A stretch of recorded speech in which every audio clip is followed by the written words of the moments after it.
When the silence had stayed long enough, it began to whisper, not about him, not about the loss, but about her own breath, her own pulse, her own forgotten name. She had spent months living like a shadow inside her own life, waking, sleeping, moving without feeling, but now something inside her was shifting. It was not joy yet, but it was something alive. She woke up before dawn, and for the first time she noticed how the light touched the curtain. It was gentle, shy, almost apologetic, like it was asking permission to enter her room. She watched the slow birth of morning and realized that she had survived another night. Survival itself felt like a quiet miracle. Her body still carried the memories, the scars of sleeplessness, the hunger of waiting, the ache of absence, but her soul was beginning to stretch again like a flower turning towards sunlight. She stood in front of the mirror, not to mourn what was gone, but to ask, who am I now? Who have I become without him? There was no answer, only a silence that felt softer now. She touched her face and said, I am still here. That sentence was enough for today. She brewed her coffee slowly, watching the steam rise like ghosts of her past, leaving the cup, disappearing into air. She smiled faintly at the thought of freedom, so small yet so vast. She walked outside barefoot on cold earth. The ground felt real beneath her feet. For months she had floated through days. Now she felt anchored. She could smell the morning dew, hear the sleepy birds, feel the quiet of the world that was waiting for her to rejoin it. She whispered to the wind, I am trying, and the wind replied, you are doing well. Every step she took was a confession that she still wanted to live. She still wanted to feel her heart beat, her lungs fill with air, her eyes see colors she had ignored while drowning in grief. She walked past the places that once belonged to him, but this time they did not hurt as much. They were just places, and she was just passing through. In the park she sat under a tree, her fingers tracing the lines of bark. She remembered how he once told her that trees listen. She wondered if they remembered her tears too. She closed her eyes and breathed deeply. For the first time it did not hurt to remember. It only felt like remembering a song she used to love but no longer sang. Days passed slowly but beautifully. She learned to cook again, not for two but for one. She talked to herself while stirring the soup and laughed when she realized she was finally enjoying her own company. She played music softly and danced alone in her room, not to forget him but to remember herself. Her nights were still long, but they were no longer empty. She began reading again, books she used to love before he came into her life. She wrote in a notebook sentences that did not rhyme but felt like truth. She wrote, pain fades, peace waits, love returns in different forms, and sometimes the best kind of love is silence. One evening she sat by the window, rain tapping softly against the glass, and she whispered, thank you to no one and everyone at once. Thank you for leaving, thank you for breaking me, thank you for forcing me to find me. Her tears fell again, but this time they tasted like grace, not grief. That night she dreamed of light, not of faces, not of memories, just light pouring endlessly through the cracks of her old world. And when she woke she knew something had changed. She did not feel heavy anymore. She did not feel lost. She felt awake, alive and new. This was not the end of her healing, it was only the beginning. But beginnings are sacred because they are proof that the heart can rise from ashes without permission from anyone. Healing is not a sunrise. It is a slow unfolding of light through the cracks of your own darkness. She used to think healing meant forgetting, erasing pain like words in sand. But now she knows, healing means remembering without bleeding. She sits by the mirror each morning, brushing her hair in silence. Her reflection no longer feels like an intruder. There are faint lines near her eyes, small marks of survival, traces of every night she cried and still woke up. She studies them, not to mourn, but to honor. Sometimes she still hears echoes of him, in old songs, in the smell of rain, in the taste of coffee. But they no longer crush her. They visit her like passing ghosts, and she nods politely, then lets them go. At dusk, she walks to the sea. Waves crash and retreat, restless and endless, like the rise and fall of her own heart. She watches them for hours, realizing that even the ocean, in all its power, is never still. It breaks, it mends, and it returns. She kneels at the edge of the water, touches the foam, and whispers, I forgive the tide for leaving, because it always comes back. But I no longer wait for what's gone, I just breathe where I stand. The wind tangles her hair, the salt clings to her skin. And for the first time, she feels beautiful, not because someone says so, but because she exists, raw and real beneath the sky. The ocean doesn't judge her past. It simply mirrors her, vast, deep, and alive. Healing is rarely quiet. It is messy, loud, full of trembling hands and unexpected tears. There are days she feels strong, and nights she falls apart again. But every time she breaks, she rebuilds with softer hands. She begins painting. Not perfect shapes or clean lines, just colors, wild and uncontained. Red for memory, blue for peace, gold for all the moments she survived. Her walls slowly fill with pieces of her, chaotic, tender, true. There are still mornings she doesn't want to wake up. Still nights when loneliness sits beside her like an old friend who refuses to leave. But she no longer fears it.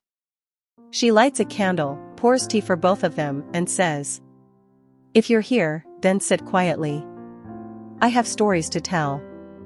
She learns that healing doesn't mean avoiding pain. It means sitting with it until it stops demanding your attention. One afternoon, she visits the places they once went, the cafe, the bookstore, the street lined with jacaranda trees. It hurts, but differently now, like pressing on an old bruise. There's tenderness, but no. The morning light creeps through her window, not the kind that blinds, but the kind that wakes you gently. She sits by the window, holding a cup of tea, and for a moment, she listens, not to the noise of the world, but to the quiet rhythm of her own breathing. Once, silence felt like punishment. Now, it feels like peace. She smiles, a real smile, not practiced, not forced. It comes naturally, like sunlight finding its way through broken clouds. Her days are no longer measured by pain, but by presence. She has learned that the smallest acts, watering a plant, folding her bedsheet, cooking breakfast, are all forms of prayer. Each one says, "I am here. I am alive." She no longer hides her scars. She wears them like constellations, each one marking a night she survived. People who meet her now say she glows. But they don't see the storms she walked through to find her light. They don't know the nights she spent whispering to her own reflection. "You are enough.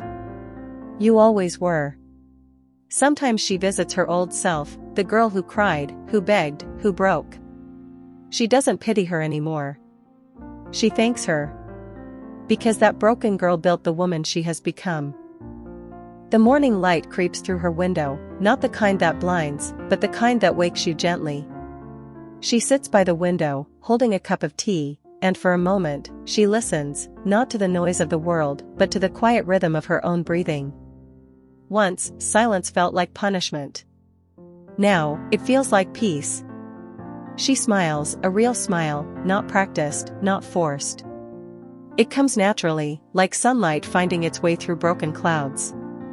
Her days are no longer measured by pain, but by presence. She has learned that the smallest acts, watering a plant, folding her bedsheet, cooking breakfast, are all forms of prayer. Each one says, "I am here. I am alive." She no longer hides her scars. She wears them like constellations, each one marking a night she survived.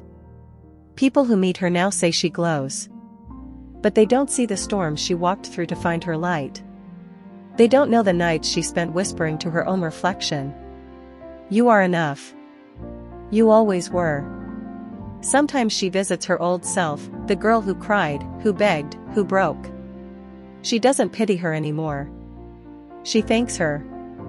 Because that broken girl built the woman she has become. Healing gave her peace.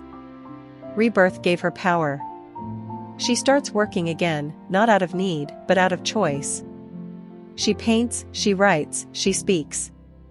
Her voice, once fragile, now carries strength. It trembles sometimes, but it never hides. She begins helping others, women who feel lost, unseen, forgotten. She listens to them, not with advice, but with understanding. Because she knows, sometimes the greatest gift you can give is your presence. She says to them, "You will not always feel this broken. The pain that burns you today will become the light that guides you tomorrow." And they believe her, because her eyes carry the proof. Her world becomes fuller, not of people, but of purpose. She learns to dance again, to travel, to laugh until her stomach aches. Not because life is perfect, but because it's hers. One evening, she returns to the sea. The same place where she once knelt and cried. But this time, she walks into the water. The waves touch her feet like old friends welcoming her home. She spreads her arms, lets the wind kiss her face, and says, "Time passes, softly, steadily. She no longer counts the days since he left. Because she no longer lives in his absence. She lives in her presence. Her home is filled with light. Not artificial, but the kind that comes from within. Candles flicker. Plants grow. Music hums softly in the background. It's not a perfect life, it's a real one. Sometimes she still remembers him. But it's not a wound anymore. It's a story, and she has learned to close the book without pain. She writes now. Her first book is called After the Silence. It's not about him. It's about her, about how silence became her teacher. And pain became her rebirth. The book ends with a single line. I did not rise from the ashes. I became the fire. At night, she sits beneath the stars. The same stars she once cried beneath. But now, they look different. Not distant. Not cold. They ship. If someone asks her, do you still believe in love? She smiles. Yes, she says. But not the kind that breaks you. The kind that builds you. The kind that begins inside yourself. Because true love, she learned, is not about finding someone who